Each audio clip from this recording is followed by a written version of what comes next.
So let's talk about classroom meetings.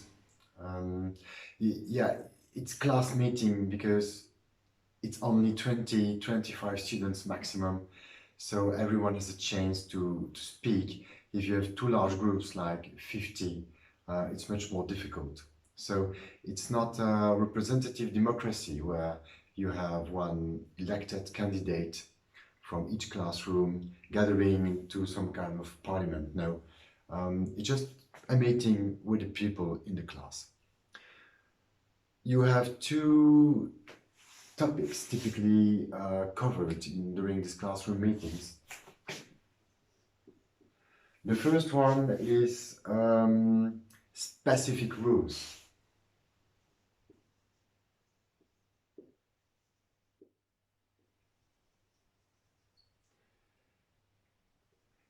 The other topic we address in classroom meetings, kind of topics, is specific problems or one-time problem.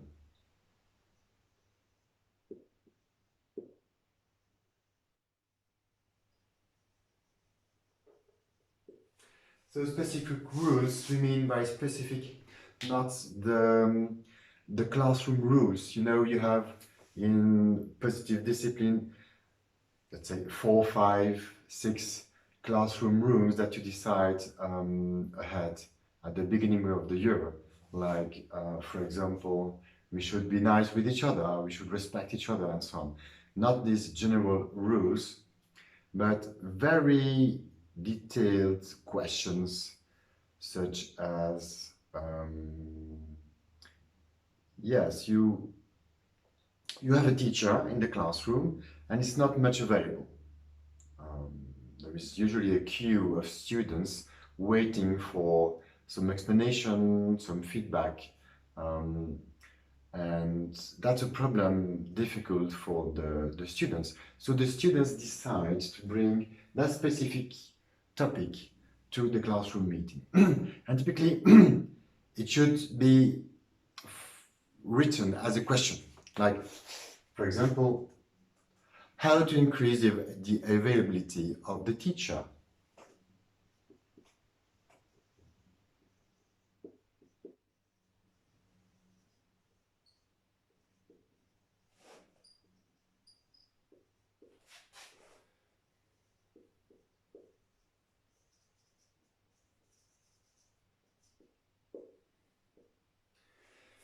So I usually start a meeting on a specific question, and the question here in this example is asked by students. Then we have a debate where a student complains, yes, I remember yesterday I wanted that explanation, but you were stuck with the other students for 15 minutes with a private explanation. And so maybe it's a teacher who talks a lot. Do you know some teacher who talks a lot? Too much. So you go to the desk of the teacher, you ask for a 1-minute explanation, and you get 15 long, painful minutes of private explanation. And during that time, what do all the other students do? They are without available teacher. That's this question. So after the debate,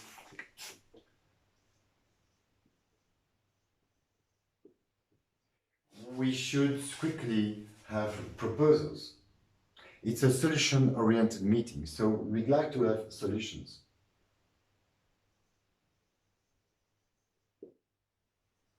Maybe some solutions are funny or not acceptable. Anyway, if it's really not acceptable, the teacher should veto and say, no, that's not possible in our school to have that. For example, here, an impossible solution would be that we have 2 teachers in the classroom, and maybe the teacher will say, no, we don't have the budget for that. Sorry, you will have to do it on me. So the possible solutions, then we have a vote of the pupils, and yeah, we have multiple solutions. Then we vote for solution 1, solution 2, solution 1, solution 4, solution 1, and then the proposal having most votes is going to win. And this is going to be written somewhere in a book. So we have a book of rules, if I can say, for the class meetings, where we write the date, of course, and the specific questions, the solutions proposed, and the one selected. So 3 weeks later, anybody of the classroom, a pupil, for example, may remind the teacher, please teacher, do you remember 3 weeks ago we had that question, we had that solution, and you don't apply the solution for the moment, what can we do? But usually it's the other way around. I mean, questions are typically brought by teachers. So an example of other question is how to reduce the noise level, because a teacher finds the classroom is too noisy.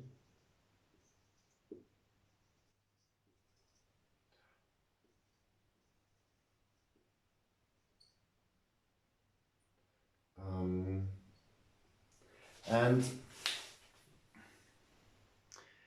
yeah, the teacher always saying, please don't be so noisy and so on, doesn't work. So the teacher brings that question to the classroom meeting, and a debate starts within the students. For example, what do you mean by too noisy? Because maybe a student is used to his family where everybody shouts and is very loudly, like an Italian family, for example, because I say that because my name is Enrico. But to him, the atmosphere in the classroom is not noisy at all compared to his family, for example. So what do we mean by noisy? Debate, and maybe with various solutions, people agree that 60 decibel is the limit. Above 60 is too noisy. So people agree on that, but it's not enough. You have to agree on consequences. What if a student does not respect that number, that threshold? So maybe the first time it's just a warning, and maybe if during the same day the same student is still too noisy, maybe it's another solution. And again, maybe we have multiple proposals and we vote.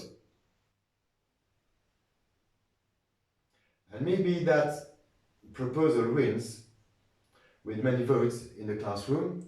And so we have the majority of students voting for that proposal. And for example, that proposal is that for the students speaking too loudly, we stick a sticker on his mouth for 10 minutes. And here you see the beauty of the system, because if me as a teacher, I propose or I enforce that a noisy student should have a sticker on his mouth, then I have the headmaster on my back, I have parents complaining, and probably CNN downstream for doing a scary interview of that crazy teacher. So when the students propose that funny or atypical or non-conventional or not acceptable, I would say, solution, a sticker on the mouth, and all students agree, then parents think it's fun. It's a proposal from the kids, they use it, they smile about it, they don't complain about it, and so you can be much more creative when this is brought by the community in terms of kind of proposals. So maybe Johnny, for example, is too noisy, and maybe Johnny for 3 times will have a sticker on his mouth, and then the 3rd time he finds that he thinks that it's not respectful for him. And maybe he will bring the subject to the next classroom meeting, and then a new debate may happen and another solution will be chosen. But later, I mean, when Johnny is too noisy, he must apply the decided rule, which is written in the book, without discussion, without arguing. And if Johnny has a problem with the rule, we can talk about it tomorrow in the next classroom meeting. So, yeah, for Johnny, it's very hard to avoid that consequence since it has been decided by other students. All other students are watching. Hey man, we all decided, we all agreed, or the majority agreed, and now it's a fact, you were above 60 decibels for the second time today. You have to apply the rule to yourself. If the teacher did decide that rule on its own, maybe other students would help Johnny to challenge the rule. But here, because it has been decided by students, students will help the teacher to enforce the rule, which is much more interesting as a teacher, to not be the one against the classroom, if I can say, but always in a caring and benevolent, nice communication with Johnny. Johnny, it's not that you are punished, but it's a consequence we decide together. And if you are too angry for doing that for the moment, you can leave the classroom for 10 minutes. It's okay. And when you calm down, you come back, and tomorrow we discuss that into the next classroom meeting eventually, if it's too difficult emotionally for you. So the teacher and the students are always there to be nice, to make things nice emotionally for students. So what else? Yes, okay. Yeah, so that's the first reason to have classroom meetings. You ask a question, you debate solutions, and you vote. You do that within 15 minutes. So this process, 15 minutes, no more.